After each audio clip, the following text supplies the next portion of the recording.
Hey everybody, I'm Joe Hirsch, and I'm glad to continue our video series on Megillat Rut with a look today at the second chapter of this wonderful story read each and every Shavuot.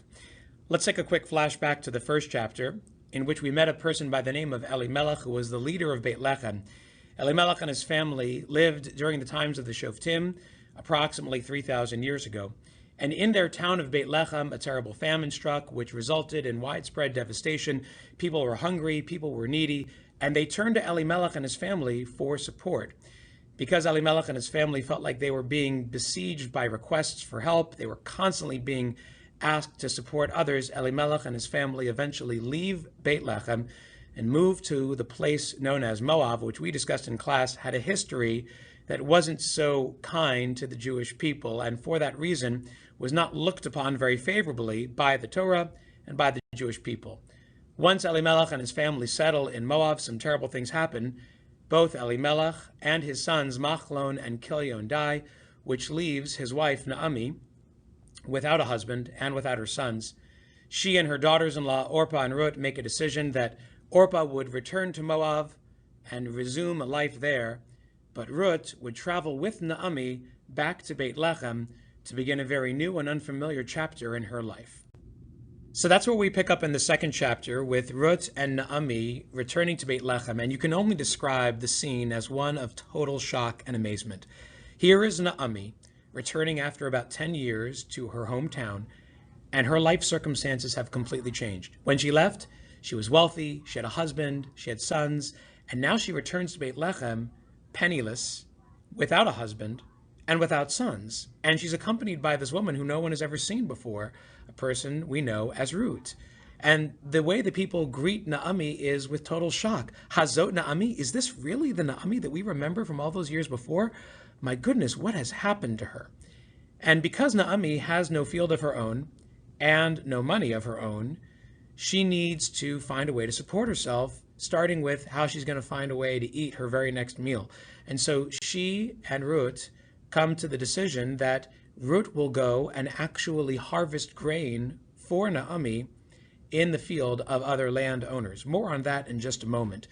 But we do have to take a moment just to think about this very dramatic moment in the life of Ruth and Naomi. Naomi returning to her hometown in a totally different state, totally changed fortunes, and Ruth taking it upon herself to be the one to go and do this harvesting for Naomi, to spare Naomi the embarrassment of having to go harvest in the fields of people who she used to be an equal to, or maybe even above. Now Naomi is the one receiving the support, not giving the support, and that must have been a very terrible thing for her. Anyways, Ruth ends up going to harvest in the field of Boaz, who takes an interest in her and who plays a very important part in this second chapter of Megillat Rut. Let's take a moment to get to know Boaz a little bit more. Boaz is identified as Boaz ben Shalma, who, according to sources that we have throughout Tanakh, in Divrei Hayamim, one of the last books of the Sifrei HaTanakh, of the books of Tanakh, is actually someone from a pretty impressive family background. Boaz is the grandson of Nachshon from the tribe of Yehuda. You'll remember that Nachshon is the one who, according to the Midrash, jumped into the Yam Suf when the Mitzrayim were chasing the Jewish people, and according to that Midrashic account, the waters of the Yam Suf parted on account of his bravery. Boaz is also a field owner, more on that in a moment, and one of the leaders of Bethlehem, and he is a distant relative of Elimelech. And that piece of information, that he is a relative of Elimelech, will factor prominently into the story's narrative in just a little bit, as you'll see in future chapters. What is Ruth doing in the field of Boaz? What gives her the right to be there in the first place? So a little bit of background on that.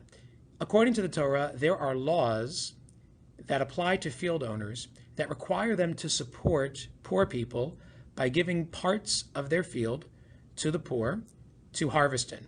Some of those laws are known as the laws of Peah, where they devote a section of the field to the poor.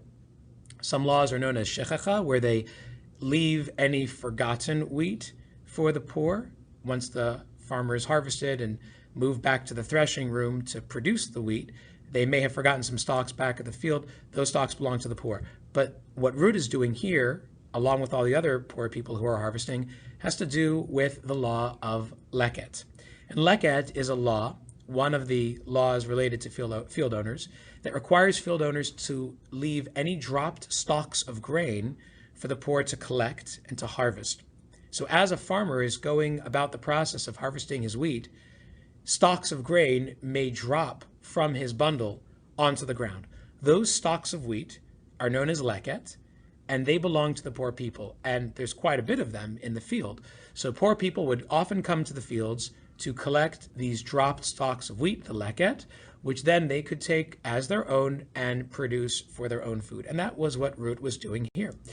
And Boaz notices Ruth in the field and takes a special interest in her. And in class, we'll discuss a little bit more why he took an interest in Ruth, more so than any other person harvesting in the field that day, and what made it that Ruth ended up in that field in the first place. Some very fascinating things going on behind the scenes. Once Ruth comes home with all this wheat, she tells Naomi, her mother-in-law, "Hey, I did pretty good today. I collected all this wheat for us." And Naomi says, "Well, where were you?" And Ruth informs her that she was in the field of a man by the name of Boaz. And all of a sudden, the wheels start turning in Naomi's head. She knows that Elimelech, her husband who passed away, was related to Boaz, and that Boaz has a family history here with her. What that means for Ruth and what it means for Naomi is something we'll explore in the next chapter in Perek Gimel, because as this chapter ends, Naomi has plans for Ruth. But when we get back to class, we need to discuss a few things together, starting with why Ruth made the difficult decision to go ahead and harvest, instead of Naomi, in the fields of other people. Clearly, it wasn't her responsibility. It was both of their responsibilities to provide for themselves. So why did Ruth take it on herself, and what does that say about her character? Next, we'll take a closer look at why Boaz noticed Ruth of all people that day in the field. What does it say about Ruth's character? What does it say about Boaz's character? And finally, we'll look at these events in the second chapter and try to weave them into the big question that we started with in the first lesson on Megillat Rut. Why this story, why this Megillah is read on Shavuot? What does it have to do with both the themes of Shavuot and the time of the year in which we now find ourselves? Looking forward to learning all of that and with you when we return to class.